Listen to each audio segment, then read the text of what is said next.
Yo, what up? Thank you for tuning in to the Just Vibes with Just Josh podcast. I'm your host, Just Josh. Since this is the very first episode, I want to give you a quick lay of the land of what you can expect every time that you come to this space to just vibe with me. This is a space where you can always expect these three things for sure. You can always expect a high level of self-awareness. You can always expect a high level of accountability. And you can always expect a high level of authenticity. As I share these stories that have shaped me and brought me to a place of such deep self-awareness, I'm going to be talking about the good and the bad and the lessons. I don't want to sugarcoat any of these stories because I truly believe that we can together build a community of other people build a community of people who have been through some things in their life, but instead of using those experiences to play victim, we're using those experiences to build ourselves into becoming unstoppable forces in life. And as you listen to these stories, as you engage, your mind is automatically going to go into reflection mode as well. And you'll start thinking about the things that make you an unstoppable force in life. Or if you don't feel like you're an unstoppable force yet, you'll start thinking about the things that you need to start doing to start guiding you more in a direction of becoming an unstoppable force in this life. But no matter which side of that line you stand on right now, you're in the right place. Because this is intended to be I'm not a therapist, I'm not a preacher, I'm not professionally qualified to give therapy, but it's gonna be therapeutic because a lot of the stuff that I'm talking about is relatable to people who are using their life experiences to fuel them to become the best versions of themselves that they could possibly be. And I have to admit that I haven't always had the gift of being self-aware. I haven't always had the level of integrity that I have now to take full accountability for things that have occurred in my life. And I haven't always had the courage to be fully authentic in how I showed up in the world, because there's been so many phases in my life where I've felt the need to wear a mask in order to essentially to survive. And one particular moment, I consider this event in my life to be one of the most pivotal times in my life, and one of those moments where I can pinpoint as an exact moment where things changed in my life forever. And I want to start it off by talking about when I got divorced back in 2014. Yeah, I know it was 11 years ago now, but like I said, it's one of those moments where I knew when it was happening, I knew that this was gonna be one of those moments where things in my life would never be the same again. I would never be the same person again as I was prior to getting a divorce. Now, the divorce in of itself that's not what caused me to change as much as it was about the different feelings that I had to endure and explore in the process of going through my divorce. During that time, I really feel like God used that experience to humble me, because prior to that, I was really like all my cylinders were working at a high capacity. When I think back to how my life was prior to my divorce and the things that I was doing, I can honestly say that most of the successes that I consider worthwhile in my life occurred prior to me getting a divorce. I've had some successes since then, but there has been no time in my life that since my divorce, that I've felt as successful as I did prior to.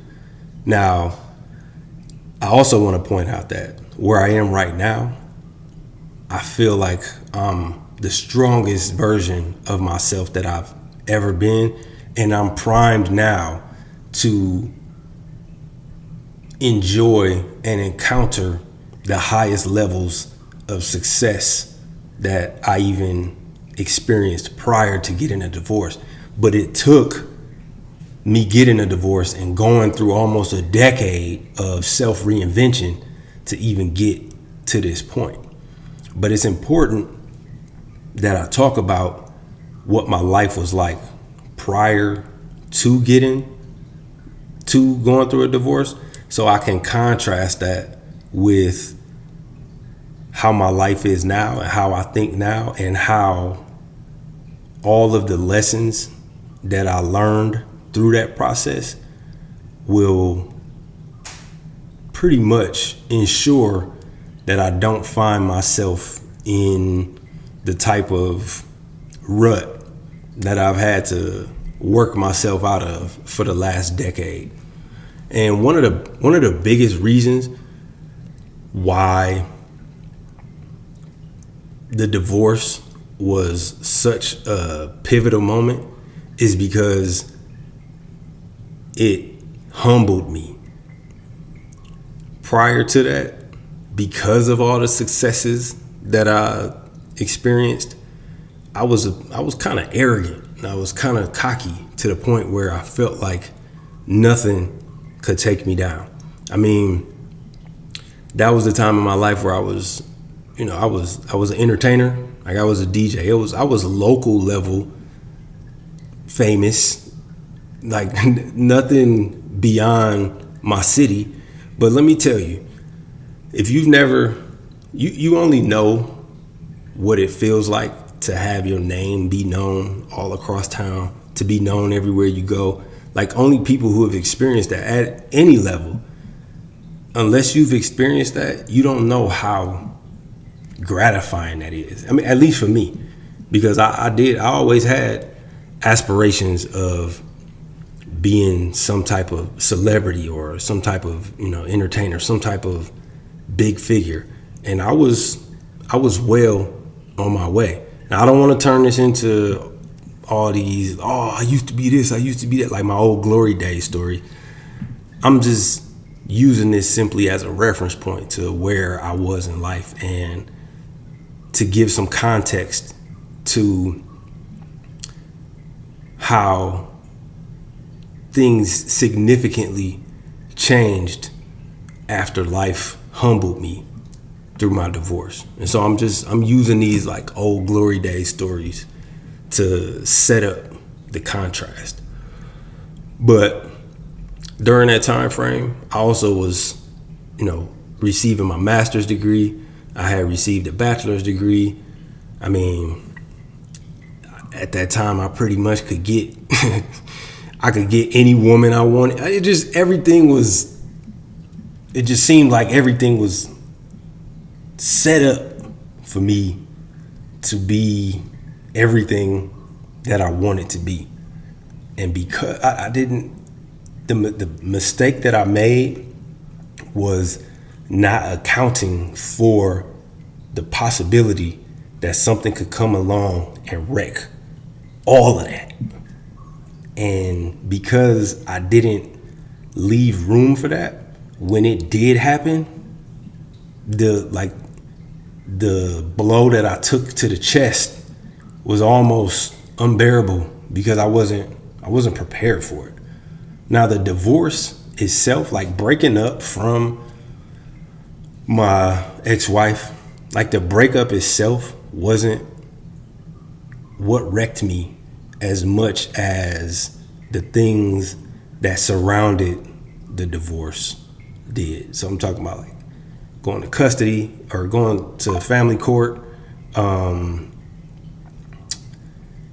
just the shift of what the dynamic looked like between me and my son, as far as, you know, not being able to see him every day anymore because I had to adhere to a custody schedule appointed by, you know, the law.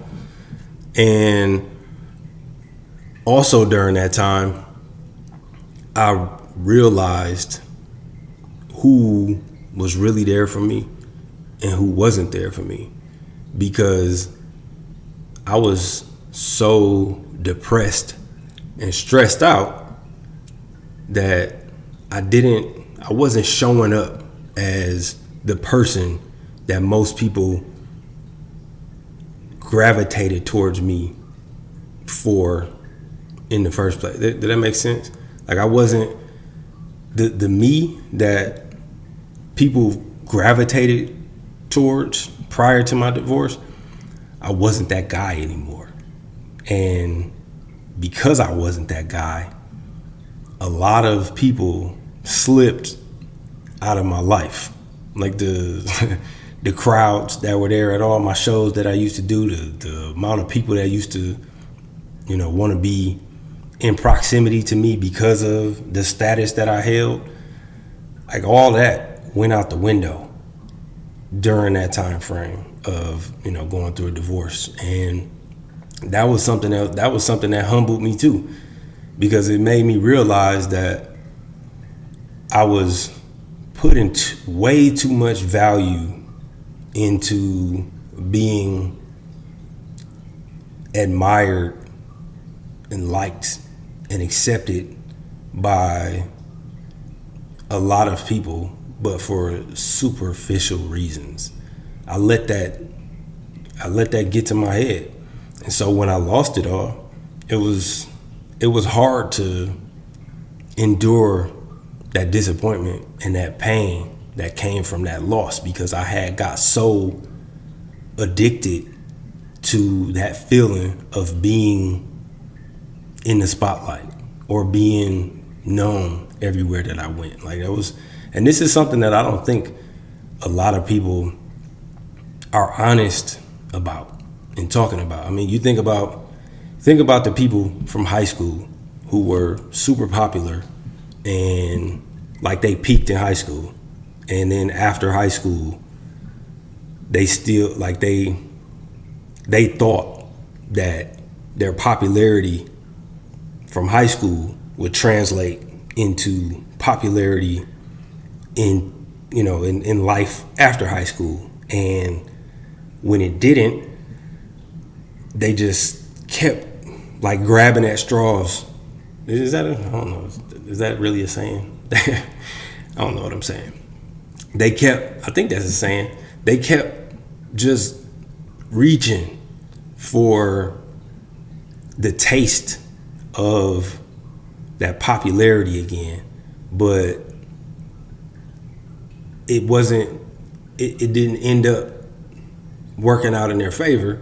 And then when they kept trying to leverage their popularity from high school to use that as social currency after high school. And when it doesn't work, then they start doing things out of character just to do whatever they can to get some sort of attention. And a lot of those people probably feel the same or felt the same way that I felt when I lost that social currency after going through my divorce. But a lot of those people who went through that in high school, unfortunately, they never get to the place of actually admitting that hurt them. And because of that, they aren't able to pivot. And then that's when you run into, the 40 and 50-year-old person who's still talking about how amazing they were in high school because they just could never face the reality that they got humbled. And for me, I knew immediately when I was going through my divorce that